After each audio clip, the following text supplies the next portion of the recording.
yaz yenə Şamaxı çölləri al lalələrə bürünüb. Mülayim yaz havasında yaşıl təbiətin sinəsində qızaran lalələr ətrafı əsrarəngiz gözəlliyə qərq edib.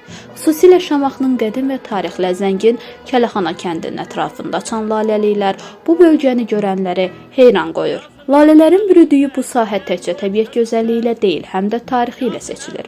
Belə ki, burada yerləşən Kələxana türbələri Azərbaycan memarlıq tarixinin nadir nümunələrindəndir. 13-14-cü əsrlərə aid olan bu türbələr Şirvanşahlar dövrünün izlərini daşıyır və hər il yüzlərlə turistin diqqətini cəlb edir. Deməli, Şamaxı rayonunun Kələxana kəndinə gəlmişdik eyni adlı Kələxana türbələrini ziyarətə. Demək, övladlarımı gətirmişdim abidə ilə tanış olmağa.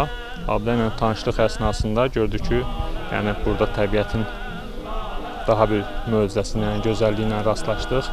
Yəni bu gözəlliyi görüb burada ayaq saxlamaq mümkün deyildi.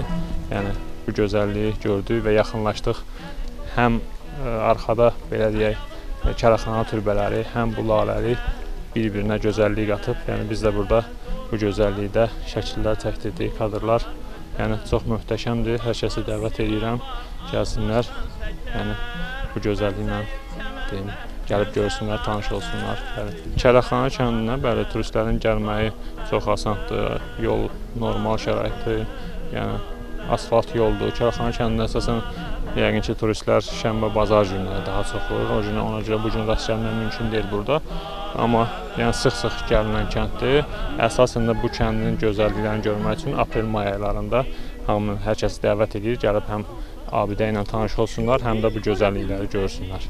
Yəni xüsusilə aprel-may aylarında Şamaxının tək bu yerində yox, yəni müxtəlif yerlərində rast gəlmək mümkündür. Yəni gəlib tanış olub, şəkil çəkdirib bu gözəl. Ömrü azdır da bunlar. Bəli. Bir lalənin ömrü yəni 20-25 gün çəkir. Lalə elə bir güldür ki, onu belə deyim də dərib aparıb güldana qoyursan, ləçəkləri bir saat ərzində tökülür. Amma gəlib bu gözəllikdə şəkil çəkdirəndə o bir ömür qalır, bir xatirədir. İnternetdə gördüm laləliyi. Mən də heç bilməzdim ki, bu vaxtda bu laləlik olar. Yəni elə bilirəm ki, çoxdanlısı olub. Burası hava soyuq keçdiyinə görə indi gecikiblər biraz. Mən də uşaqları götürdüm, gəldim biraz burada lalə ilə şəkil çəkdirsinlər, eləsinlər. Həm də gəzməli yerlərdir, görməli yerlərdir. Türbələr var burada, tarixi abidələrimiz var. Gəldi orada da hamısı gördülər, baxdılar. Kim istəyir, gəlib baxıb, görə bilər, çəkə bilər, şəkil çəkdirə bilər. Son günlər bu bölgə həm təbiət həvəskarlarının, həm də fotoqrafların sevimli məkanına çevrilib. İnsanlar lalələrlə bəzənmiş bu geniş sahədə şəkillər çəkdirir, təbiətin qoynunda dincəlir.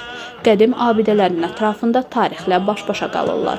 Bu gün atam bizi Kələxana kəndinin türbələrini tanış eləməyə gətirmişdi və biz burada möhtəşəm lalələri gördük və gedə bilmədik, düşüb şəkil çəkdirdik. Çox möhtəşəm görünürlər, qəşənglər, hər kəsə tövsiyə edirəm, gəlib görə bilərlər. Bura çox gözəldir, qırmızı lalələrdir. Bura xoşum gəldi. Bura möhtəşəmdir, bal kimidir. Dostlarımı çağıram, gəlsin şəkil çəkdirə. Xoşuma gəldi. Göz oxşayan, könül oxşayan bu mənzərəni seyr etdikcə insan ana təbiətin möcüzəsinə heyran qalır və istər-istəməz dillərdə eyni melodiya səslənir.